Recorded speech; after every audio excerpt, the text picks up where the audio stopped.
Good afternoon. I want to start out by welcoming everyone to this event in the College of Health at Lehigh University's Colloquium Series.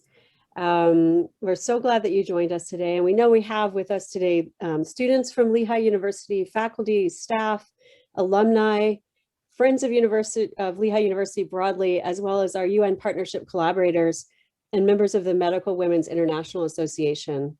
So welcome. Before I introduce our speaker, moderator, and respondent today, I want to thank Bill Hunter, the director of Lehigh's partnership with the UN, for putting us in touch with both Dr. Nata Menabde and Dr. Eleanor Watanabe. The plan today is for Dr. Menabde to speak for about 30 minutes.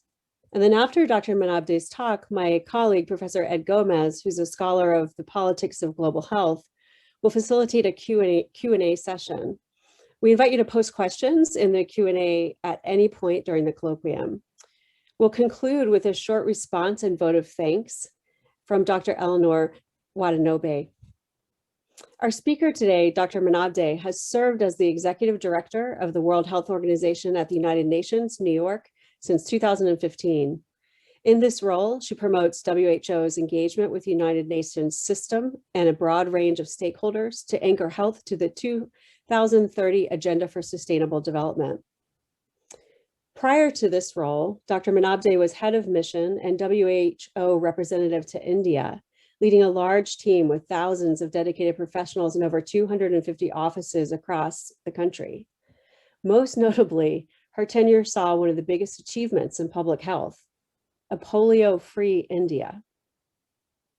As Deputy Regional Director at the WHO Regional Office for Europe from 2006 to 2010, she successfully led the region's work on strengthening health systems, which culminated in the development and adoption of the European Tallinn Charter, Health Systems for Wealth and Health, a decade ago. With over 30 years experience in regional and global health diplomacy, and health systems, Dr. Nata Menabde has shown unwavering commitment to the goal of health for all. We're so fortunate to learn from her today.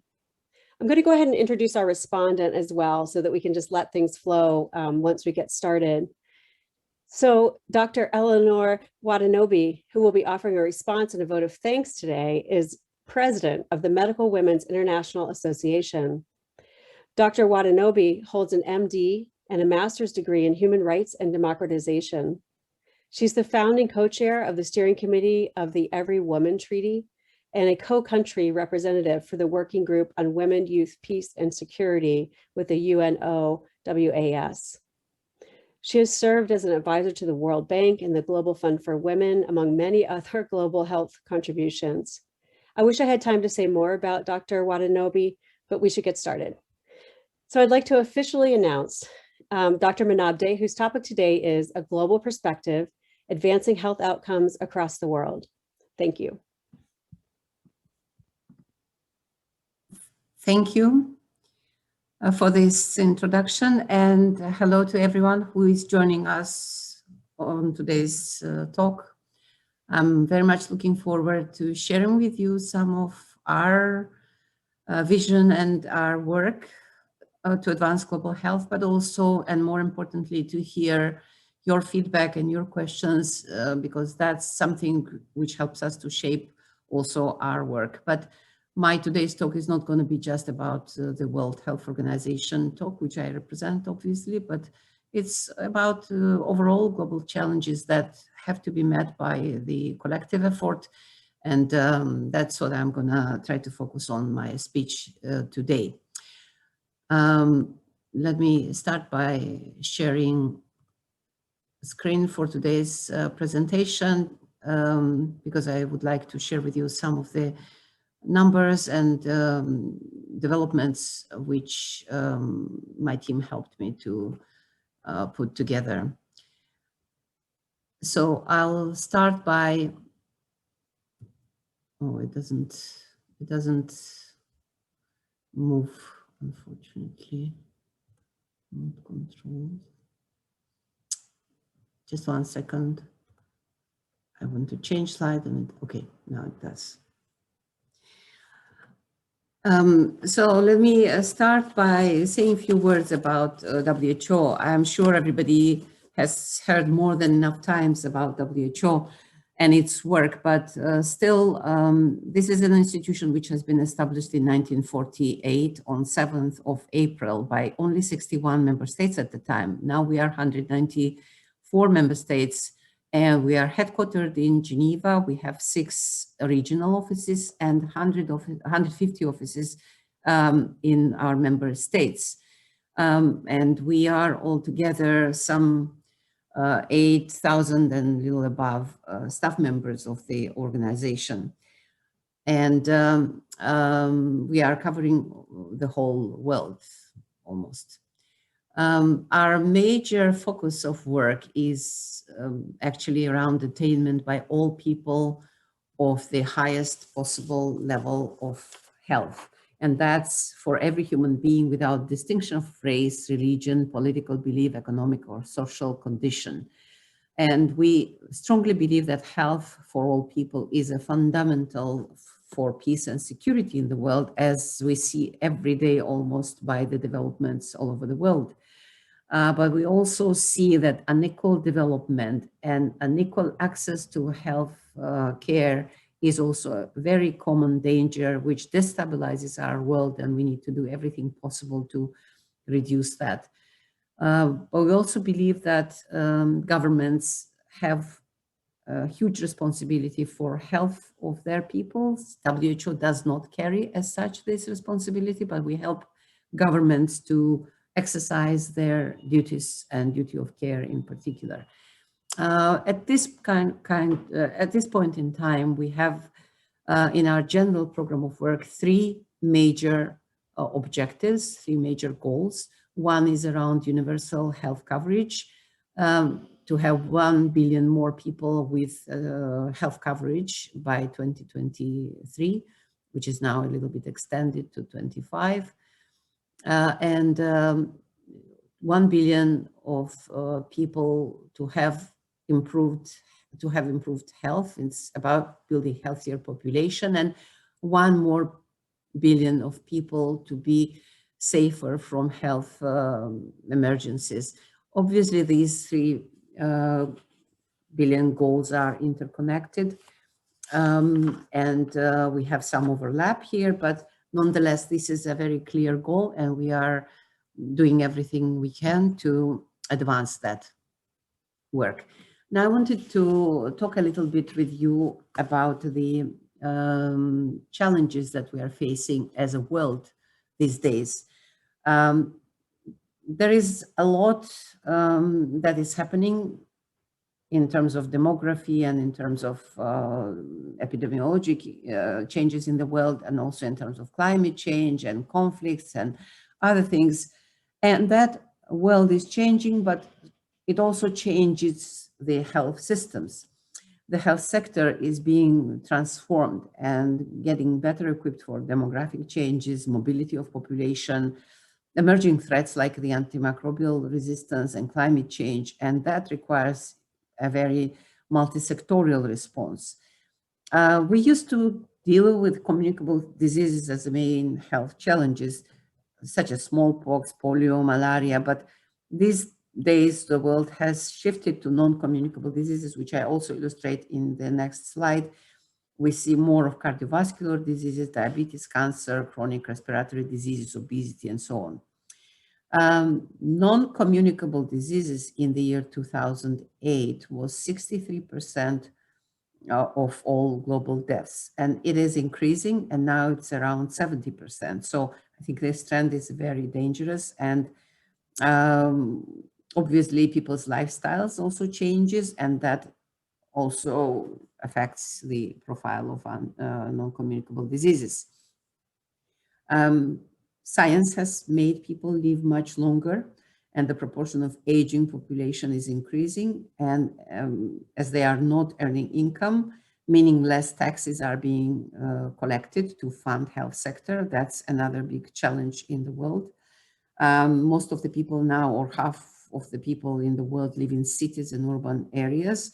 While it increases and improves availability of jobs and facilities, etc., but cities becoming more crowded, and that leads to higher chances to diseases being spread more frequently. I'd like to mention something about population movements, whether it's voluntary or forced, it is increasing.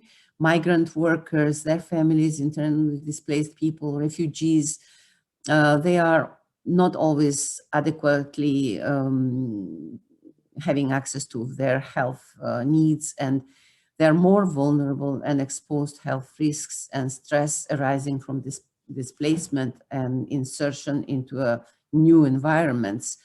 And certain non-communicable diseases as well as communicable diseases are increasing that burden on the migrant populations.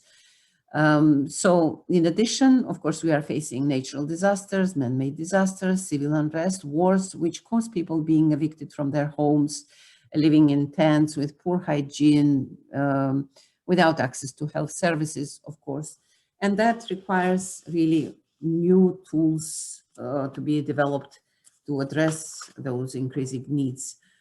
In this slide, I'm sharing with you how the disease burden has changed over last decade.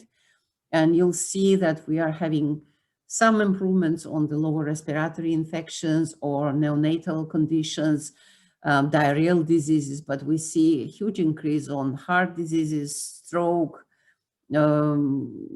obstructive pulmonary disease, and other diseases which are of non-communicable nature. In particular, I want to point to you number 7, Alzheimer's disease and other dementias, which is growing very fast and very significantly, diabetes, kidney disease, and so on. So we are making progress in some areas, but we are losing out in some other areas. And if we don't do anything really effective and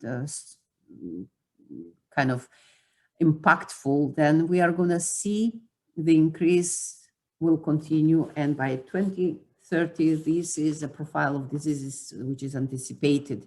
You see again, it's stroke, heart diseases, obstructive pulmonary disease, mental health conditions, diabetes, kidney diseases. So almost no communicable diseases are there. So we really need to pay much greater attention to that. And what I want to emphasize here that COVID-19 has exposed the weakness of our health systems and societies at large. Vaccines without health workforce to deliver them are useless. Patients without hospitals or care center cannot access treatment. Fundamental to have healthy population is building strong, resilient, and well-prepared health systems. And for that, we must admit that no country has made significant progress towards strengthening their health system to the level that it achieves universal health coverage without relying on predominant share of public funds in financing health. Public funds are really necessary, and we see it these days almost every day as we are discussing our response to COVID, because to ensure access and quality health services and financial protection against health risks, we need to be able to mobilize much more public funds. They are essential to this goal. For that, we need to also improve tax revenue collection and administration of system. There is a new evidence demonstrating the importance of health taxes for both revenue generation and health impact is significant. I'm talking about tobacco taxation, alcohol taxation, sugar-sweetened beverages, fossil fuels, and so on. As countries transition away from external aid and search to sustain outputs, equal attention should be given to managing expenditure as they do increase revenues. That is very important because very often we look at new sources, but we need to be aware that the way we spend money is equally important. And there are huge inefficiencies in health systems which we need to be better focused on. And health ministries are indeed need to be much better equipped to conduct productive dialogue with finance authorities and to demonstrate that they are able to ensure those efficiency savings in order to claim new funds. So WHO is critically underscoring limitations of private financing for universal health coverage. We always talk about global evidence, which shows that out-of-pocket spending in health is a risk for financial protection and empowerment across countries, and therefore it should be limited. So budgetary prioritization towards health sector is essential to improve both service coverage, but also financial protection. The current crisis showed us that health systems are not able to adequately anticipate, prevent, or mitigate health threats, ultimately failing to protect their populations. Underfunded public health functions and fragmented and insufficiently responsive health financing arrangements further enhance these problems, leading to delay and inefficiencies in our response to, for example, COVID just now. So we need to be much stronger on delivering common goods for health, because these are the foundations of the health system and society more broadly, and they are critical, more than essential to build national and global health security, including preventing and mitigating epidemics, but also environmental threats to society. And these are cross-cutting functions, and health sector alone cannot address them. It requires strong multi-sectoral response. Unfortunately, the global health and global common goods for health are traditionally underfunded. I think at national level, domestic financing agenda needs to prioritize them much stronger, because if we are not collecting domestic revenues to finance them, and if we don't do pooling of the funding from various sources, there will be a severe underfunding situation in many countries. This also includes areas such as preparedness and response, but also goes beyond those into some areas which are essential for effective functioning of health systems, such as, for example, water and sanitation services, comprehensive surveillance services, data collection and information systems. So these are very important issues which are defining our ability in future to respond to changing health scenario in the world. It has been estimated by the study conducted in 67 low and middle income countries that by 2030, if we implement universal health coverage agenda, then we are going to be able to save those many lives that you see on the slides, that will gain almost 500 million number of healthy lives for all the populations, but we also will increase life expectancy by 5 years.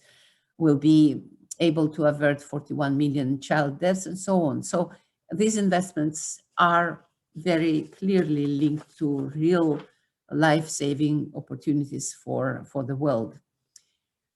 Let me highlight a little bit the human-animal ecosystem interface. Obviously, the COVID-19 has shown once again to everyone how important these links are. Well, it is important for the health sector to recognize that human health and well-being are influenced by the health of local plant and animal commodities, and in the integrity of the local ecosystems that they form. One health approach is designing and implementing programs, policies, legislation, research, in which multiple sectors communicate and work together and secure common public health outcomes. The areas in which One Health approach is particularly relevant, and that's a very challenging area for us today, includes food safety, the control of zoonoses, diseases that can spread between animals and humans, such as flu, rabies, and so on, but also combating antimicrobial resistance. Healthy communities rely on well-functioning ecosystems, which provide clean air, fresh water, medicines, and food security. They also limit disease and stabilize the climate.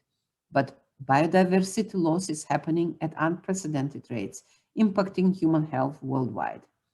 Climate, as an integral part of ecosystem functioning and human health, is impacted directly and indirectly by results of climatic conditions upon terrestrial and marine ecosystems.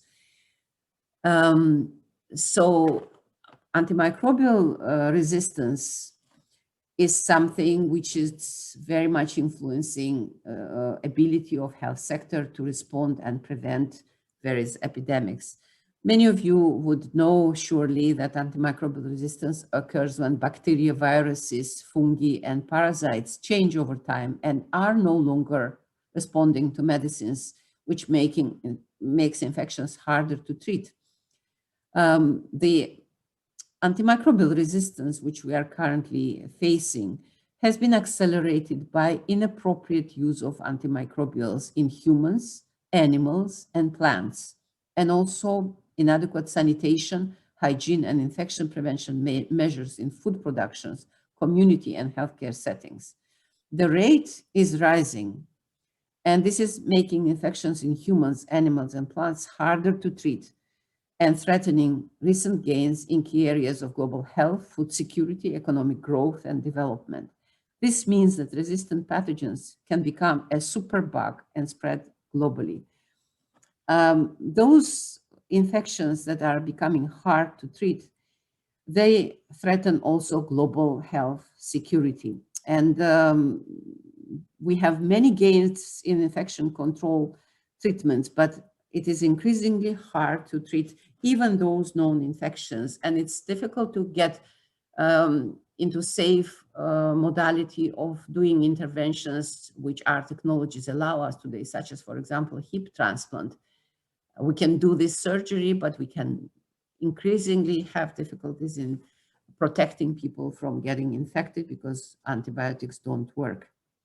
So no system can function without access to effective and affordable antibiotics that work.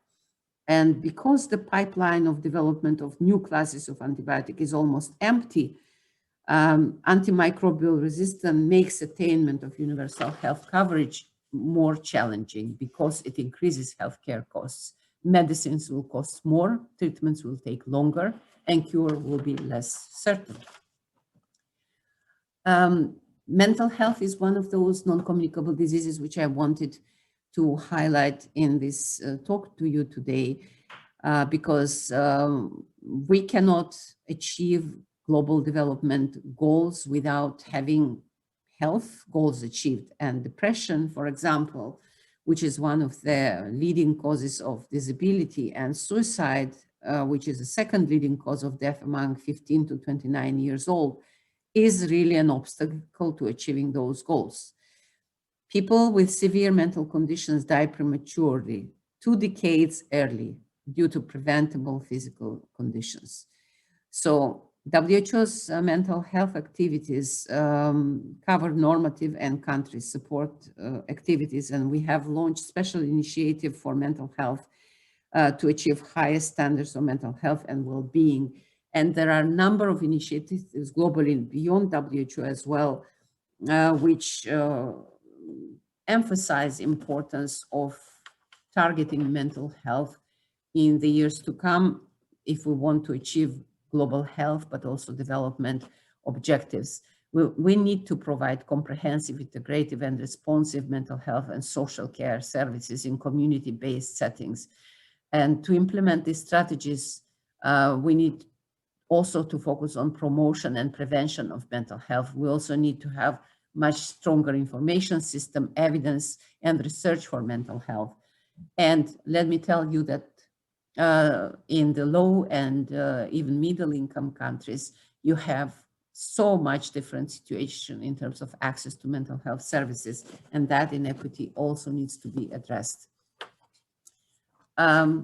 Just a short word about digital health solutions, because these are so important as of today. We have seen in COVID epidemic and pandemic response that digital health solutions have been really boosted up and gave us so much advancement in tracking the disease and providing solutions for people.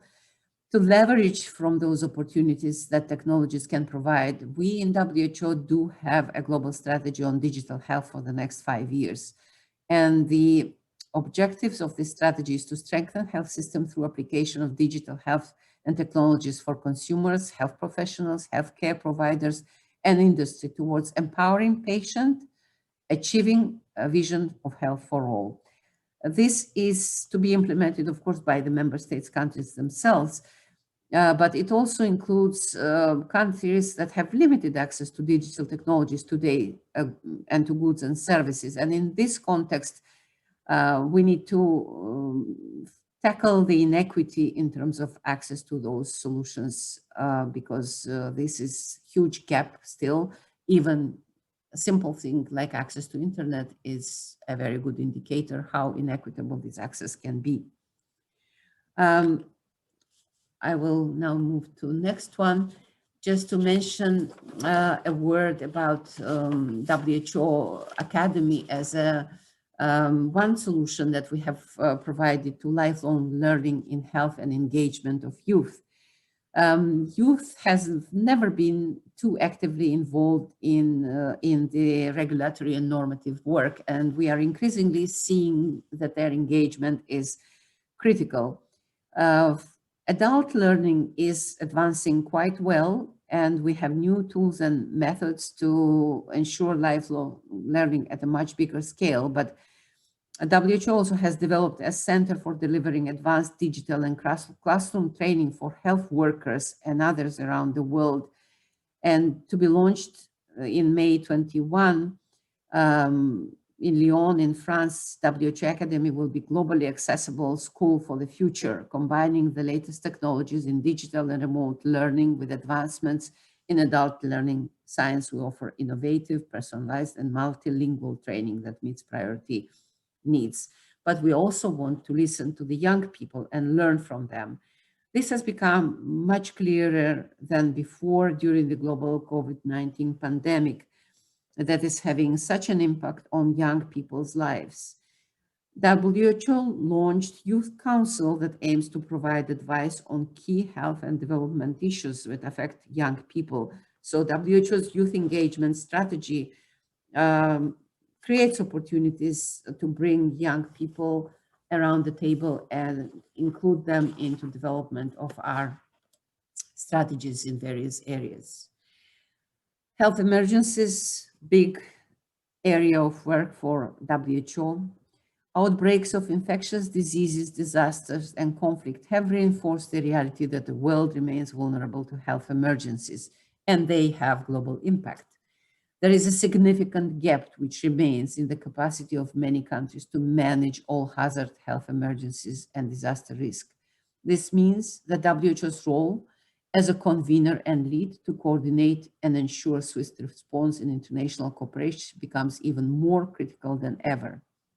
The WHO's Health Emergencies Program, together with its partners, protects the vulnerable by helping countries to better prepare, prevent, detect, and respond to myriad health risks we face today. COVID-19 is just one example, but there are many more examples, such as Ebola in Democratic Republic of Congo and Guinea that is happening today. Again, let me just say a few words about Ebola disease. I think it has been unprecedented level of response over the last couple of years that our organization and team of experts, together with national authorities, been able to mobilize to avert those widespread infections. Guinea has declared an Ebola outbreak on 14th February, just a couple of days back, after 3 new cases that have been detected there. More than 100 WHO staff deployed from other countries and from within Guinea are expected to be part of Ebola response by end of this month. And there are many experts which are already working in the field. Meanwhile, in the Democratic Republic of Congo, so far there are 4 confirmed Ebola cases, including 2 deaths. WHO has around 20 experts on the ground supporting national and provincial health authorities. There are 8,000 vaccine doses which were still available in the country remaining from the 11th outbreak. So vaccination has started immediately. And this is very critical that we are able to respond without any delay to such outbreaks. Now, COVID-19, we are facing now over 109 million of confirmed cases and almost 2.5 million deaths, which is reported by WHO. I'm sure everybody follows various strategies on how we respond, but just to mention that we have a strategic preparedness and response plan, which is a blueprint for the global public health response to COVID-19. And within that plan, we have our role, but others have theirs as well. And we have been providing a lot of support to countries. We have been including, transportation of respirators and millions of medical masks and face shields and gloves and protective equipment, but also diagnostic kits. We have deployed over 180 emergency medical teams around the world. And we have also supported establishment of COVID treatment facilities in the countries. We have been working on almost 160 technical guidance documents, which are all available on our website, and collaborated with over 50 digital companies and social media platforms to combat misinformation and promote science-based health messaging globally. And this is just a partial list. Of course, we are doing much more on the global research and development of vaccines and therapeutics, as well as vaccines readiness and rollout. And the development of safe and effective vaccines and therapeutics are the exit strategy for this pandemic. And nothing can be more important these days. There are a couple of tools which I want to highlight in relation to our COVID response. Because COVID-19 pandemic impacts our lives so immensely, WHO has developed such tools to respond. And one of those is COVID-19 Technology Access Pool. It's intended to provide a mean to accelerate the development of products needed to fight COVID-19 and make them available globally. It's about sharing information, knowledge, data, and other resources in a powerful way to accelerate product development and avoid unnecessary duplication of efforts arising from the absence of such sharing. WHO launched dedicated messaging services in Arabic, English, French, Hindi, Italian, Spanish, and Portuguese, bringing COVID-19 related information to billions of people directly through WhatsApp and Facebook. Interactive chat book and Viber aims to get accurate information about COVID-19 to people in multiple languages. So there are many such examples. Accelerator is another tool which brings together governments, health organizations, scientists, businesses, civil society, and philanthropists to speed up efforts to end the pandemic by supporting the development and equitable distribution of diagnostics, vaccines, and treatments the world needs. This is a framework for collaboration. It's not a decision-making body or a new organization.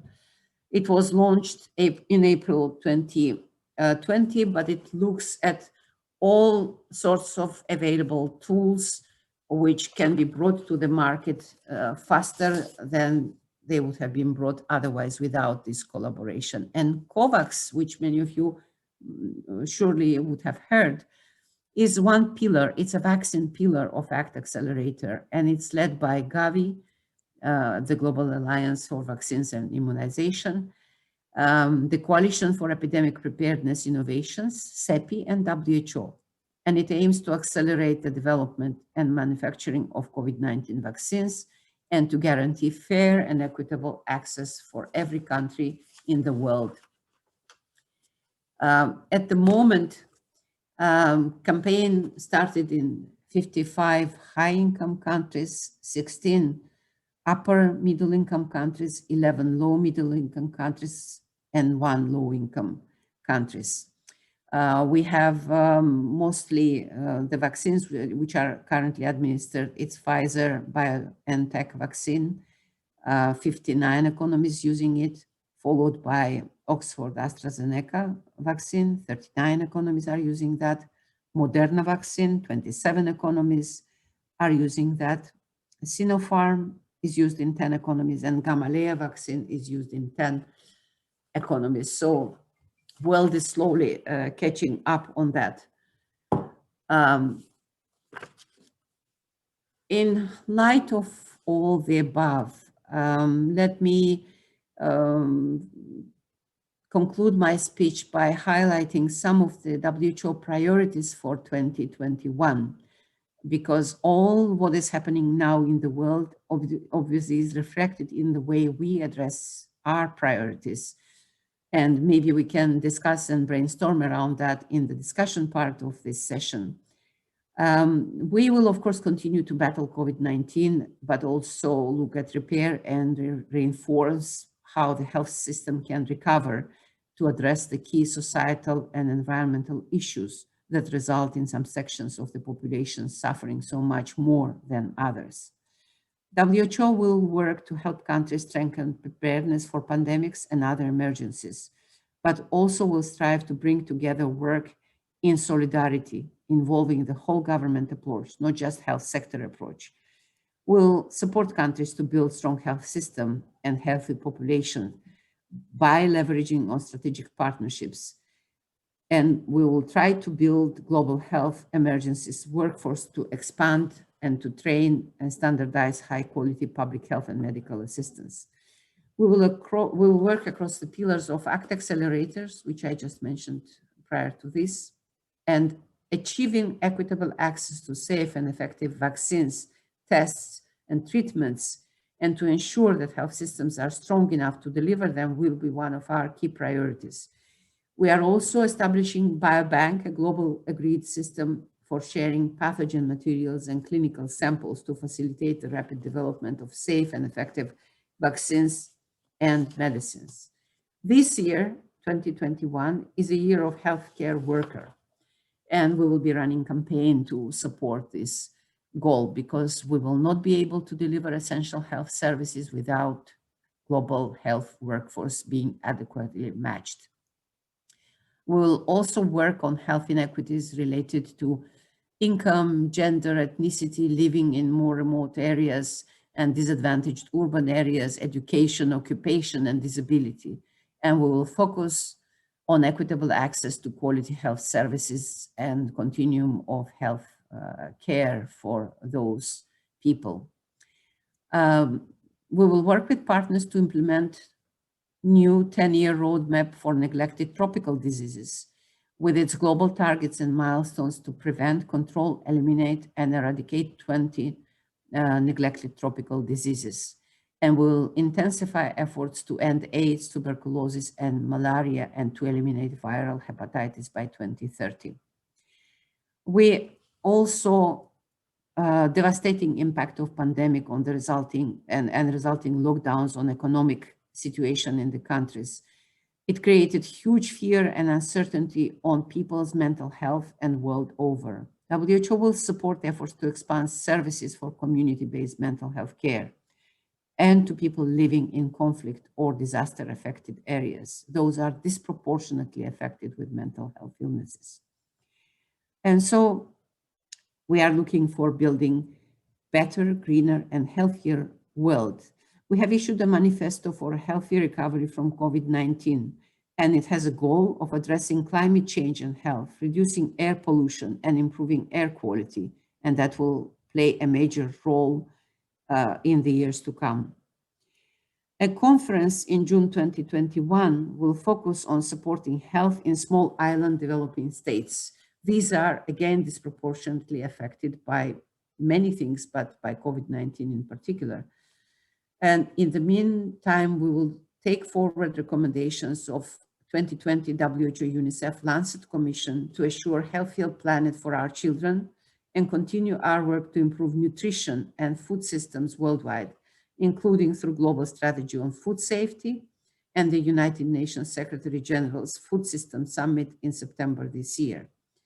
And we will prioritize building national capacity through our work with member states but also with new initiatives, working with youth groups, strengthening, expanding partnerships with civil society and private sector, partnering with new WHO Foundation, and develop our institutional capacity through scientific collaboration with WHO Academy. So there are many things we can and should be doing, and we need support and engagement in this process from all players, because health is in no way area for health sector alone.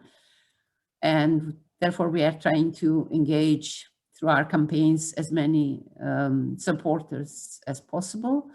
And you can find us on various social media connections. And I will stop here, and I'm happy to answer any of your questions. Thank you.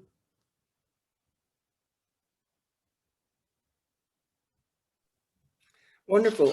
Thank you very much, Dr. Menabde. I very much enjoyed your presentation, and thank you so much for sharing that with us. I'm going to go ahead and provide you with some questions that the audience members have. The first question that I have, the audience has, is regarding the securitization of global health.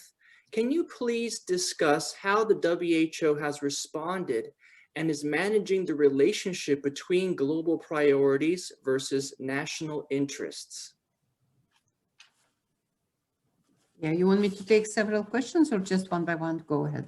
One by one, I think we can. Thank you. Yes.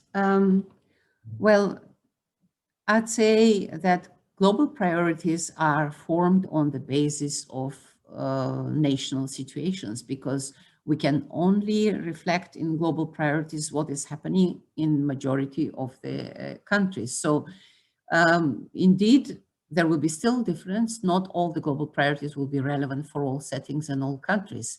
So that's why we have this diversified approach. We have our country offices, which are guided by the WHO's country cooperation strategy, and also by the UN Development and Cooperation Framework, of which WHO is part. So we are a whole group of UN agencies which are working together in particular country. That strategies reflect what is priority issue for that particular country. Now, maybe only one of those national priorities is aligned with the global priorities, but global priorities are based on analysis of all the national priorities. So we have this tailored approach, not only the country-specific approach, which is guided by the country's own priorities, but also region-specific approaches, because in every region you have different dynamics, and we need to respond to that through regional strategies. And then we have a global strategy, which is a kind of collecting all these and consolidating them into global trends that need to be responded at a global level, and which cannot be addressed by one country alone.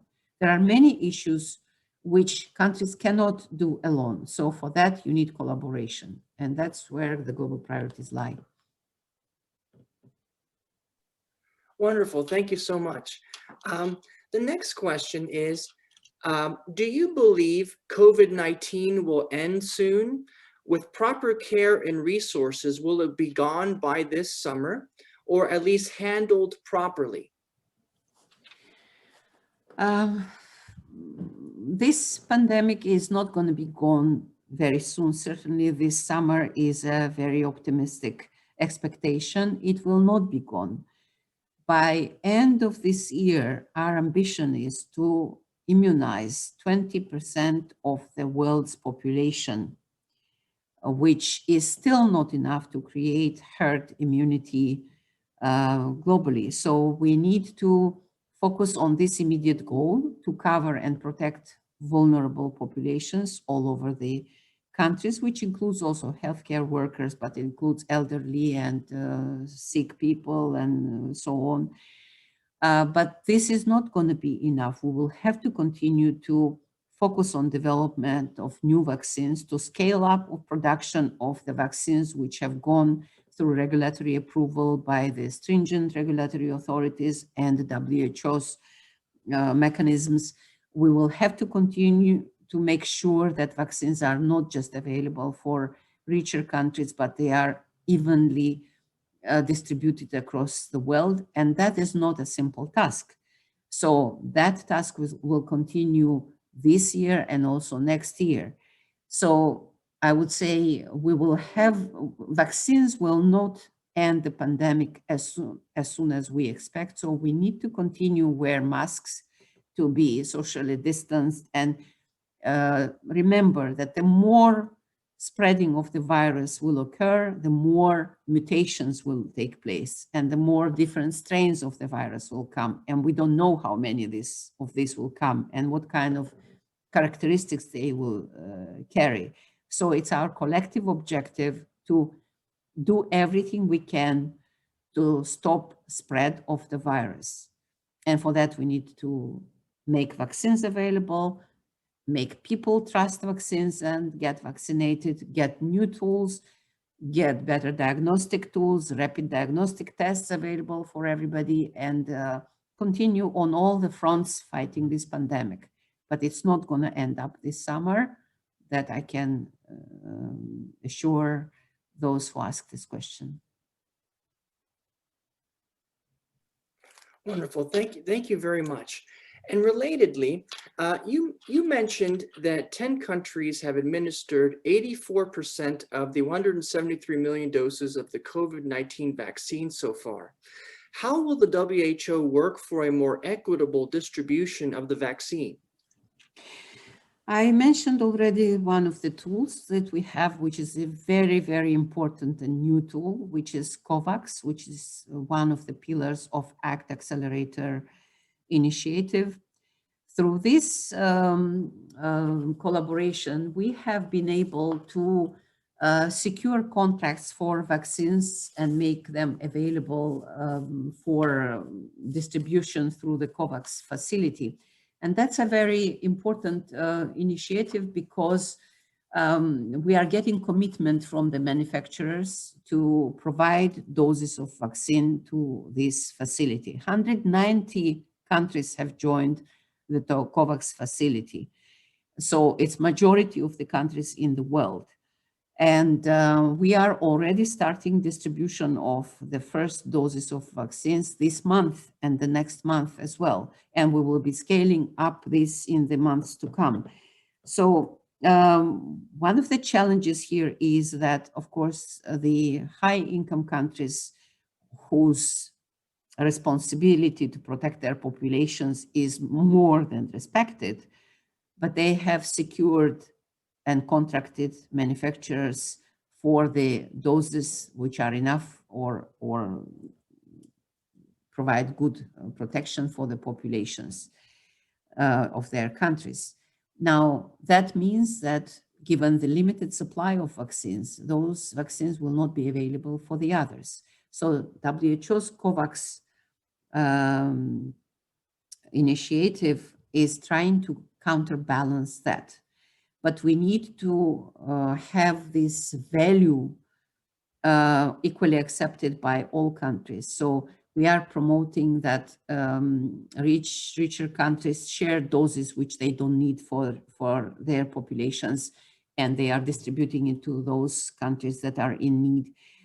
There is also, COVAX also foresees distribution of vaccines to countries, low-income countries who will not be paying for these vaccines through the COVAX facility, which is financed by the donor community and other countries. So there are many mechanisms in which we are trying to correct this imbalance and inequity in terms of access to vaccines through this initiative. You can read more about this initiative also on our website. I really encourage you to do so. Thank you very much, Dr. Menabde, and thank you so much. For next, we would like to please have Dr. Eleanor Wadenobi join us for a response to the questions and to the presentation. Thank you very much. Thank you so very much. I just want to thank Dr. Nata Menabde for a truly, truly inspiring, intellectually stimulating, and I must say, you know, giving us some useful insights I wasn't surprised to see that most of the questions are on the elephant in the room, which is, the COVID-19 pandemic. But, just as Dr. Menabde said, it has truly exposed the soft underbelly of our health systems. And it was literally as if we were building this aircraft as it was taking off. And from what you've said, Dr. Menabde, we're certainly not out of the woods, and there are mutations taking place. So we are still building that aircraft. One of the things that is a passion of mine, and sadly was not predictable, was the exponential uptick in violence against women and girls during the lockdown. And, I thought the UN Secretary General put it aptly when he requested for a ceasefire behind the closed doors of our homesteads in the places where we thought were very safe.